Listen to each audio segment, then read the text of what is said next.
Hello everybody, Shine here with the Game Prowl, and this time taking a look at Solar Flux by Firebrand Games. Now Solar Flux is a top-down puzzle game in which you pilot a small ship on the quest to save various stars in various solar systems so that way you can save various galaxies. And while in doing so, you have to try and consume as little fuel, take as much heat, or take as little heat damage from the suns as possible, and in some instances, do all of this while also trying to complete the system in as low time as possible. Now anyways, before I show you the game, first we have to get through the menu, which is admittedly a little obscure. I mean, not really obscure, but very minimalistic. In terms of obscurity, though, I mean, all these systems use pretty universal signs. That was not your Skype, that was mine. So, first of all, we got the big play button around the star. So, obviously, that plays the game. Down here, of course, we've got settings. We've got your leaderboards, in which I'm currently ranked 62nd in the entire world. Booyah, baby. It, of course, also has friend leaderboards, but looking at that would be pointless because I'm the only one who plays this game. At least on my friends list.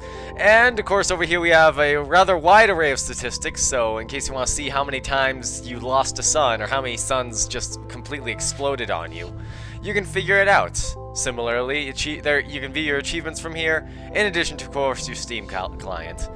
And, of course, over here, probably the most obscure button of them all, the big F, Firebrand Games, simply rolls the credits.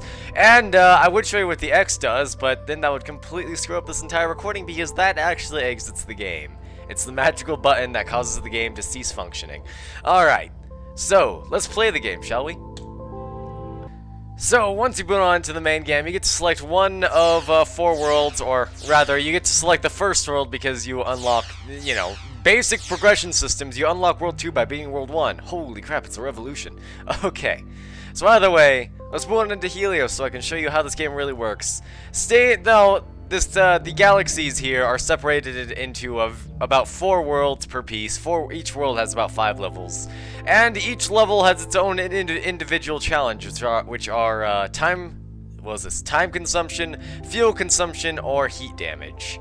So let's just boot into the first real level that is not a tutorial mission. So we can see here, mission 2-1 Blast Off. Alright, so this game, I should mention, is entirely mouse-driven. All of the controls are with the mouse key, so you can play this one-handed if you want to. Right-click pauses the game, so does escape, though, so, you know. Let's go. I almost clicked the button that causes you to exit the level. No, that would not be smart. You can view the individual level leaderboard for the worlds, not for the level. At least I don't think it's for the level. Yeah, no, it's only for the various worlds within a galaxy. And, of course, you can change your settings. You can restart the level, which you're going to be finding yourself pressing this button a lot if you're going for 3 stars. But, for now, let's just restart the game. We have 10 seconds to get 3 stars on this one. So, let's make it happen, shall we? Yeah, thankfully, don't have to stress too much about fuel consumption on this stage. Because, well, obviously, it is one of the most basic stages. And, did I? Ooh, I might get it. Oh, I just lost a 3-star. To be fair, that was hardly the most optimal route to take.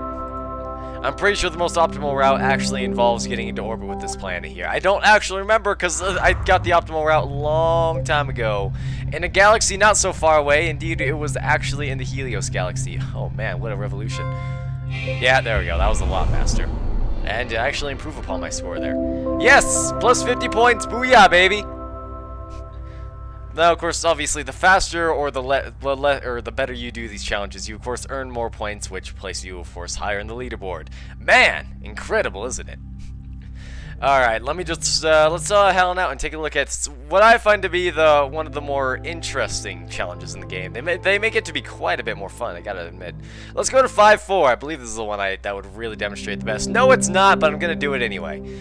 Now, this one, you'll of course see it as the fuel consumption level. At the top left, we see our fuel, the fuel we've consumed so far, which is 0. And at the top right, we see that we can consume 0 fuel to get 3 stars. How on earth will you do that? Well, in case you didn't notice in the last one, every single time you hit a sun, it sort of emits a solar radiation wave, which forces you into any sort of generic direction. And by any sort of generic direction, I mean the direction that you fired it in. I did unfortunately miss there. And I died because I ran out of heat shielding. Welp! GG! Alright, hang on. Let me demonstrate a level where you have to use this in a little bit more excruciating detail here. I guess it's 4-4? Yeah, it's the only one I could think of. 4-4 or 4-5? Yeah, it's 4-4. Alright, this one, surprisingly difficult. You can only use 2 of your 100 fuel if you want to nail this one correctly. And let's see if I can actually do it this time around. It's rather challenging because, I mean, you have to absolutely nail your fuel fuel usage here. Alright, hit that and fire the sun. I think I'm gonna die here. Oh yeah, I'm gonna die. Nope.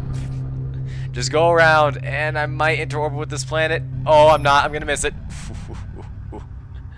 Barely.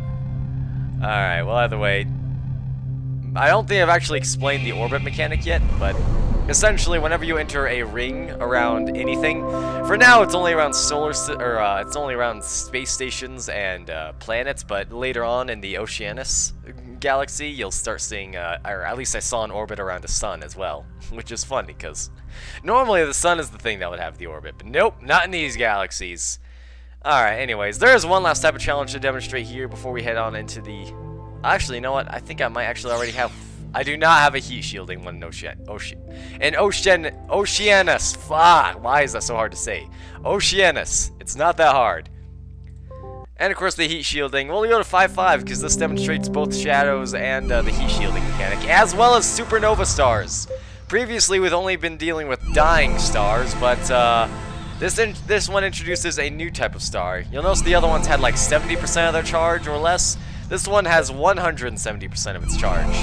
This means that it has overcapacity and is going to constantly emit these solar waves, which of course deal heat damage when they touch you, quite a bit actually, as well as force you in a direction that you wouldn't want. I should mention normal solar waves do that as well. It's just supernova stars constantly emit those. There are still 2 more types of stars to deal with here, which are regenerating and degenerating stars, and I believe 5-2 has one of these. What is this one? Yeah, supernova. Oh, this one's a pain in the butt. So you notice the little up arrow next to the percentage there on the sun. What this means is that once I leave the space station and begin the level, it is going to slowly begin increasing in mass until either 1, I save it, or 2, it goes supernova and annihilates everything in this space station, or in this, what is this? In this space, solar system. Oh my. Okay, let's, recharge the fuel a little bit. Nope. I kind of want to recharge my fuel because you can actually do that at space stations, and I missed. Well, oh god! And we died. Not enough energy left to save the sun, but that's only because the failure state of the sun exploding came after the failure state of the game detecting that I didn't have enough plasma. Alright, so that happened, unfortunately. But, oh well. And of course, these stars work, the dying stars work the opposite way. They have less than 100% capacity, and they begin to drain down until they hit 0%, at which point, well, they don't explode. They just sort of keel over and die. And the mission fails. Alright, let's head on over into Oceanus, because as I'm sure you've noticed by now, Helios, of course, has your pretty traditional sun lighting textures, but Oceanus looks absolutely gorgeous, I gotta say. It's one of my favorite galaxies.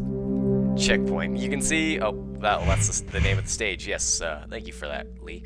Alright, we have 3 total fuel consumptions to complete this one. So let's see if we can get done. Each of the galaxies has their own real style to how the stars look. I actually forget how the Hyperion galaxy looks, but well, there goes all my stars. Well then, but the, what's it called? The Oceanus and the Cerberus galaxy look absolutely gorgeous. The Cerberus galaxy has like this little like blood or crimson red look to it, which really appeals to me. I think it looks absolutely amazing. So does the Oceanus. I mean, don't get me wrong, everything in this game looks amazing. The artwork is fantastic, but Oceanus and Cerberus are by far my favorites. And, oh, that's unfortunate. In case you can't tell, the galaxies do actually get a little bit challenging, you know. In terms of challenges here, I've already used far more fuel than necessary. Again, if you want to go for all the various, or if you want to go for, what was it, 3 stars on everything, you're gonna end up retrying a lot. Or maybe you're just like me and don't suck. Maybe you're not like me, rather, and don't suck at video games. At which point, well, you're pretty much just good to go here. Other than that, I believe that is pretty much everything to demonstrate so far. The game obviously does increase in hazards more than just. I should mention, if I did die there, I still would have completed. So long as you fired off the last bit of plasma before you die, the winning state should kick in before the fail state, so you should still win even though you actually died. Your life isn't important, it's the life of the solar system. Come on, it's bigger than you. Don't you understand?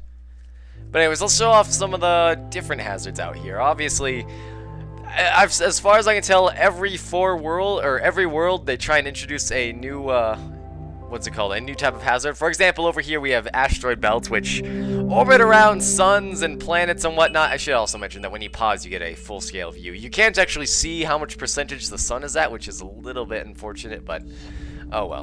You have to like sort of like just pause rapidly to try and get it. Like it looks like this one is at 40% maybe. I think so. Oh, there we go. Yeah, we can actually see it over there, 40%. All right, well let's back on out of here because there is another hazard over here: force fields. Which the world is, funnily enough, named after. Force field, plasma can travel through it. You cannot travel through it, however, which is going to be interesting. Oh, I fired that in the completely wrong direction.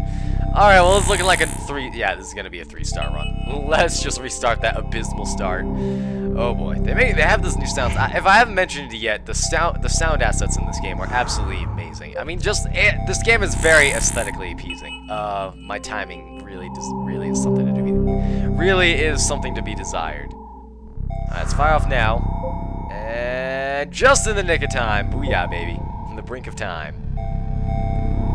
Alright, but yeah, this game is very aesthetically pleasing. The artwork is very nice. The sound effects are amazing. And, oh no, I didn't make it. I didn't even think about that. You know, the whole crashing into it. But yeah, you get more hazards as you move on throughout the game. And, well, I know for a fact, in some of the screenshots that got sent to me via the press kit that I got, I noticed that in the Cerberus there were a very large number of black holes in one solar system, also mines. So, one, I don't know why the mines are there. Apparently someone doesn't like the Cerberus galaxy. And two, if there are that many black holes in the system, we should probably just consider it lost. But anyways, that's not important. What is important is that, obviously, you get some the game's hazards definitely begin to vary as time goes on. And the difficulty obviously ramps up. I mean, I'm having some trouble completing these ones, and we're in World 2. The puzzle, or not so much completing it, but completing it with 3 stars in all of them becomes rather difficult.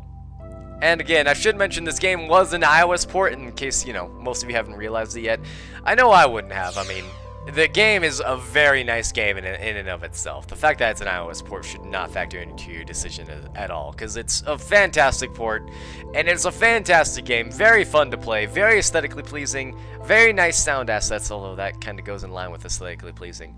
Also, I'm noticing that if I get 55 galactic stars in Helios, I unlock some of these galaxies, which are, I assume, bonus challenges, and I assume they're rather difficult. However, I'm not actually seeing any of these in Oceanus, Hyperion, or Cerberus. And funnily enough, if I go to the statistics screen, it says 0 out of 4, where is it? Where is the, yeah, bonus sectors unlocked, 0 out of 4. So I don't know where the 4th one is. And I don't know why 3 out of the 4 are in Hyperion. Apparently that galaxy's important. Anyways, that's going to be the end of this one. Solar Flux by Firebrand Games, available on Steam for $10. So definitely go check this game out if you're into puzzles or games that just, you know, a nice relaxing puzzle game to play into. And other than that, be sure to like the video if you liked it, subscribe for more, check out Solar Flux, the Steam link will be in the description below, and I will see you guys next time.